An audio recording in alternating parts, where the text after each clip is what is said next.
following battles, New York Campaign, Trenton, Princeton, Ticonderoga, Brandywine Creek, Philadelphia, Valley Forge, Saratoga, Charleston, Camden, Kings Mountain, and Yorktown are all battles that occurred during the Revolutionary War. Defeated at Yorktown, which created a debate between the British Parliament and Cabinet.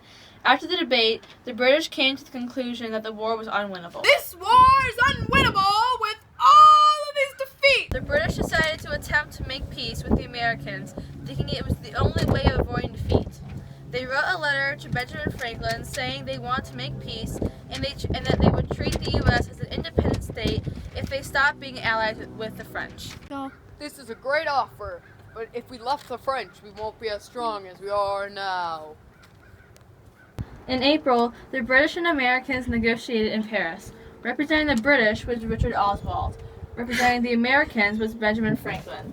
The British had already agreed with treating the U.S. as an independent country. Treating the U.S. as an independent country. Some of the questions that I think need to be negotiated are the issues with boundaries and the relationship between England and the colonies. The negotiations were going so great that John Jay later joined the negotiations.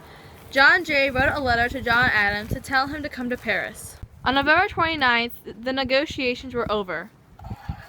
Woo! The Americans achieved all of their needs, American independence was recognized, and the U.S. access to offshore fisheries was even included. Independence!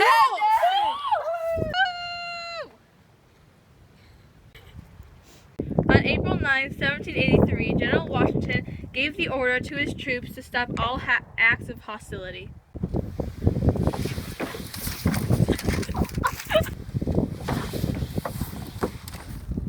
Men, we can stop fighting. The war is over. We are now an independent country. The reasons why the British and the Americans wrote the Treaty of Paris were the British were convinced of losing the Revolutionary War, so they wanted to make peace with the colonists. So they sent a letter to Benjamin Franklin at the first attempt to make peace in 1782. The British representative Oswald and American representative Franklin got together in France to negotiate, which led to representatives coming. Go.